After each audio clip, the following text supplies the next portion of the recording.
You water, you mulch, you compost, and yet your raised bed still looks tired. The soil is pale, crumbly, and lifeless. Seeds germinate slowly. Roots refuse to spread. Earthworms are nowhere to be found. It's the classic problem of a dead bed, one that's been overworked, underfed, or just plain exhausted by sun, dryness, or neglect. But what if the fix doesn't involve more compost, more fertilizer, or another bag of garden center amendments? What if all you needed was the right plant, nothing else? Here's where August becomes your secret weapon. This is the perfect window for planting something that doesn't just grow, it heals.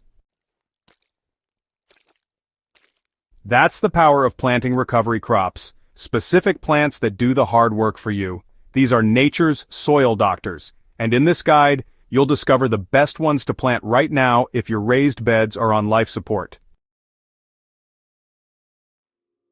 Why raised beds die in the first place. Before we dive into what to plant, it's critical to understand why soil in raised beds dies. Raised beds are prone to drying out faster than in-ground gardens. They get cooked by the sun, especially on the sides. Without constant replenishment, the organic matter breaks down and vanishes. Worse, people often overtill or over-fertilize, which really disturbs microbial life and causes nutrient imbalances. The result is a sterile, compacted bed with weak structure and honestly no underground biology. When soil dies, it loses more than just fertility. It loses its ability to self-heal. That means compost doesn't work as fast, water just runs right through, and roots, well, they stop expanding. The fix isn't to feed the plants harder. The fix is to feed the soil back to health. And, nothing does that better than living roots, specifically the right kinds of roots. The secret isn't fertilizer, it's actually plants that fertilize. Some plants don't just grow well in poor soil, they, actually improve it. These are often referred to as cover crops, but in your garden they're honestly better thought of as soil savers. In August, while many crops are fading, certain plants can step in to rebuild what summer has taken. Clover, fenugreek, lablab bean, and pigeon pea aren't just cover crops, they're, biorepair agents.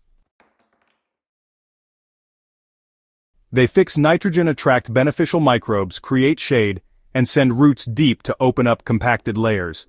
When they're planted in the right combinations, they form a complete soil recovery system that, honestly, feeds itself and the beds around it. Let's walk through how each works and why planting just these might be the smartest gardening decision you make all season. Clover, the microbe magnet. Clover might look small, but its impact on soil is huge. This humble plant forms a symbiotic relationship with nitrogen-fixing bacteria in its roots. These microbes pull nitrogen from the air and convert it into a form your plants can use. As clover grows, it weaves a living mulch across your soil, shading the surface, preventing evaporation, and keeping the soil cool and moist. When clover is chopped and dropped, or, just left to die back in late fall, it returns all that captured nitrogen to the soil. In one season, you've added organic matter, boosted microbial life, and fixed nitrogen naturally, without even lifting a shovel. Fenugreek, the forgotten soil softener. This ancient herb is more than just a spice plant, it's, honestly, a kind of soil medicine. Fenugreek has a shallow but dense root system that breaks up crusted surfaces and encourages water infiltration. It grows quickly, even in hot, dry beds, and its leaves release compounds that feed soil fungi and bacteria. More importantly, fenugreek improves soil texture. As it decomposes, its soft tissues become humus, which binds loose sand and loosens tight clay. It's really the ideal short-term soil softener for raised beds that are just too dry or crumbly to grow anything else. Lablab bean, the biomass beast. If your bed looks dead, sometimes what it really needs is biomass, plant matter to decompose and rebuild the organic layer. Lablab bean is your answer.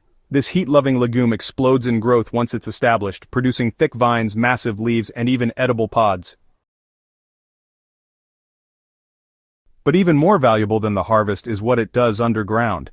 Lablab roots go deep, cracking through hardened soil, pulling up minerals, and leaving behind an extensive root zone that turns into worm food when the plant dies back. When mulched in place, it becomes a self-sustaining compost engine that leaves your soil darker, looser, and alive again. Pigeon pea, the long-term rebuilder. For gardeners who want a long game, pigeon pea is the ultimate soil-building perennial.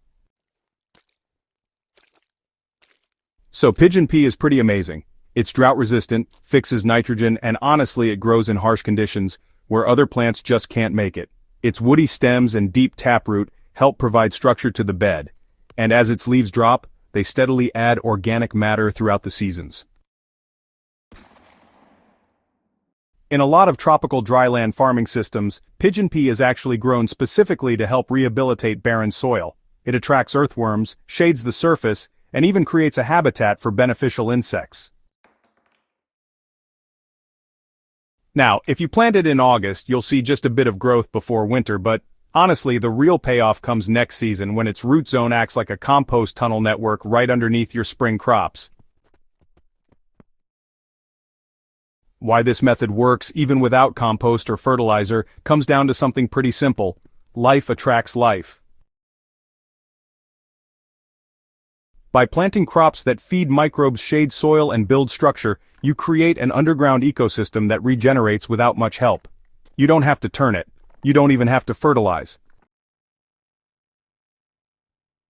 Each of these plants gives something back, whether it's nitrogen, carbon, shade, or microbial stimulation. Together they reboot the soil cycle that nature intended. And when you're ready to plant your main crops again, the soil will be primed and waiting, fluffy, moist, and crawling with worms. You won't need to dig, you won't need synthetic fertilizer.